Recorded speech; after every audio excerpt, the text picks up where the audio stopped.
Hôm nay, mời quý vị cùng chúng tôi xuôi về miền Tây, tham quan trung tâm hành hương giáo phận Mỹ Tho. Cách Sài Gòn khoảng 60 km, quý vị đi về hướng miền Tây trên quốc lộ 1A, qua Long An khoảng 10 km. Chúng ta có thể đến thăm viếng và cầu nguyện với cha Thánh Lựu tại trung tâm hành hương giáo xứ Ba Dòng, giáo phận Mỹ Tho, ngụ tại số 100 đường DT 866B, Tân Lý Đông, Châu Thành, Tiền Giang. Đôi nét tiểu sử họ đạo Ba Dòng, một họ đạo lâu đời của giáo phận Mỹ Tho. Giáo phận Mỹ Tho được thành lập năm 1960, nhưng người Công giáo sống ở vùng này đã có từ thời các linh mục thừa sai truyền giáo đến Việt Nam. Có thể nói, Ba Dòng là một họ đạo cổ xưa nhất của giáo phận Mỹ Tho tồn tại đến ngày hôm nay. Theo những lời truyền tục chắc chắn, vào khoảng năm 1700 hoặc năm 1702, dưới triều đại Minh Vương, năm 1691, ra dụ cống đạo Thiên Chúa, khoảng 20 ghe biển của tín hữu Kitô âm thầm rời Phú Yên, rời xa bờ biển An Nam, mang theo khoảng 30 gia đình Kitô hữu. Những gia đình trốn lánh cuộc bắt đạo và xuôi về hướng Nam Kỳ. Chúa Quang Phòng đã dẫn đưa họ đến trước con sông Cái, giữa Gò Công và Chợ Lớn, giữa hai con sông Vàm Cỏ Đông và Vàm Cỏ Tây nhập lại kết thành.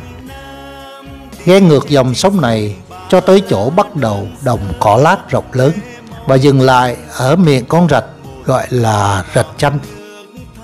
Đầu tiên tất cả các gia đình lập cư trên bờ con rạch này và ghe trở về Phú Yên rước thêm các gia đình khác.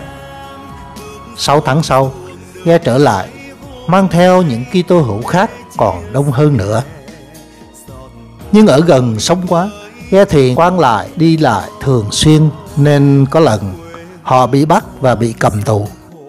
Tất cả các Kitô hữu khác khiếp sợ vội rời khỏi nơi đây để đi sâu vào rừng, cho tới chỗ Ba Dòng ngày nay và lập cư tại đó.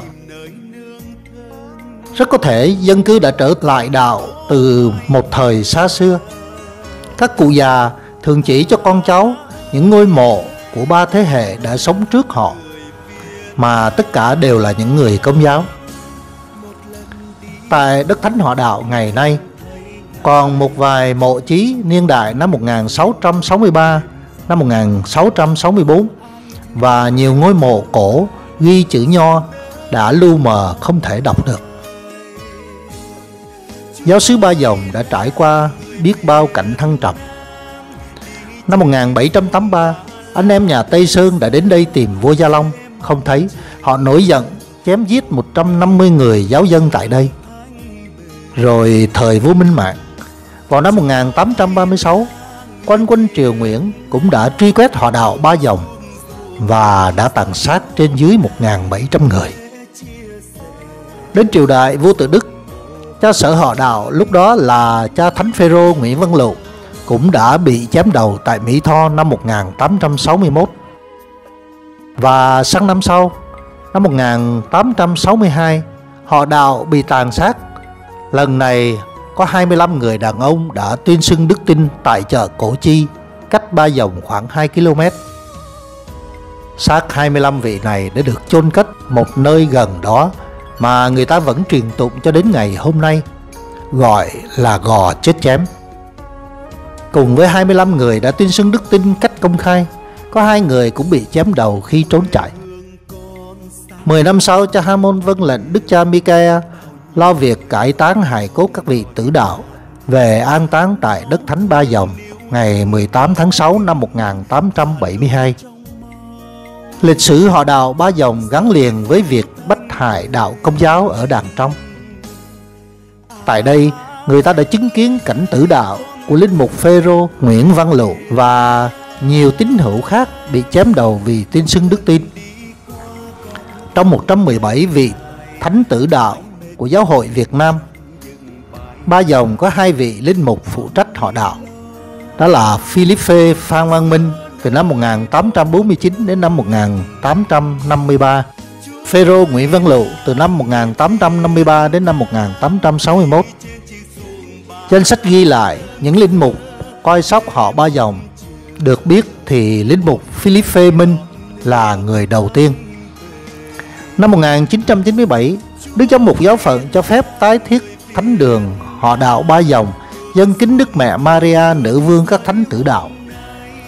Và ngày 16 tháng 11 năm 1997, Đức Hồng Y Gioan Battista Phạm Minh Mẫn, giám mục phó giáo phận Mỹ Tho, dâng thánh lễ khởi công xây dựng nhà thờ Ba Dòng.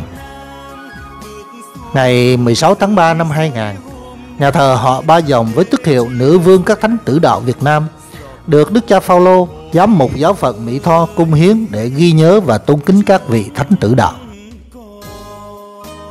Và Đức cha Phaolô, giám mục giáo phận Mỹ Tho đã chọn Ba Dòng làm trung tâm hành hương vào ngày 24 tháng 11 năm 2004.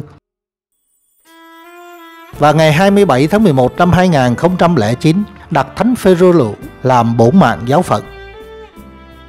Mỗi năm tại giáo xứ Ba Dòng, 2 ngày lễ lớn được nhiều giáo dân khắp nơi về tham dự. Đó là ngày 7 tháng 4 lễ dỗ cha Thánh Lộ, và ngày 24 tháng 11 là lễ các thánh tử đạo Việt Nam.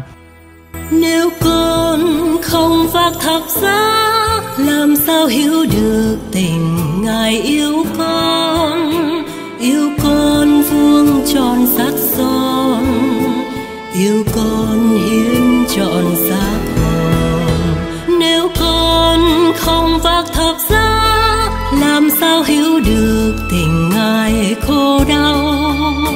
Yêu con mòn mỏi u sầu, yêu con đợi chờ hát hiu.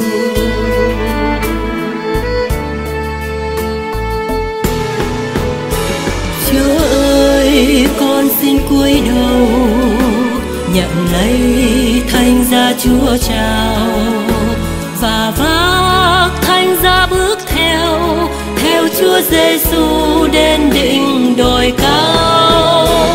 Chúa ơi, xin nâng đỡ con, dìu con qua muôn nẻo đường, cùng Chúa xác tế xác thân, mai sau sống lại với Ngài vinh quang. Nếu con không vác thập giá, làm sao hiểu được tình Ngài thâm sâu. Yêu con cam chịu khổ đau, yêu con gánh mọi cơ cầu. Nếu con không vác thập giá, làm sao hiểu được nhiệm màu tình yêu. Yêu con Ngài khổ đau nhiều, yêu con đời đời vẫn yêu.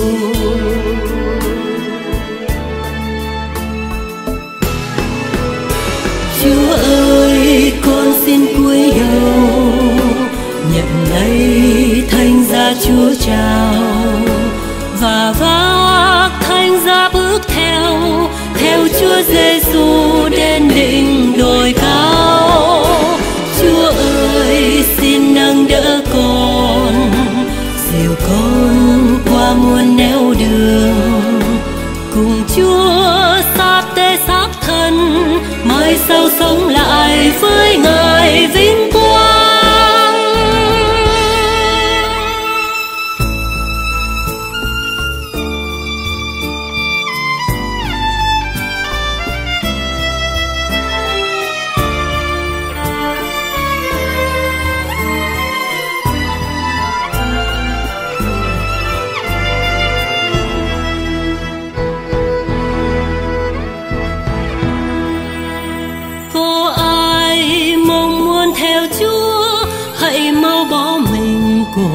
Theo chân Chúa.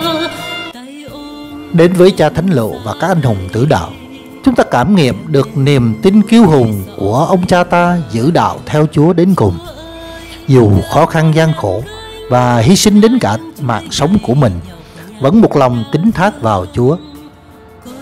Chúng ta cầu xin các ngài giúp chúng ta luôn vững mạnh niềm tin của người Kitô hữu, sẵn sàng vác thập giá theo Chúa qua việc sống đạo hôm nay, làm chứng nhân loan báo tin mừng cứu độ của Chúa đến cho nhiều người hơn nữa.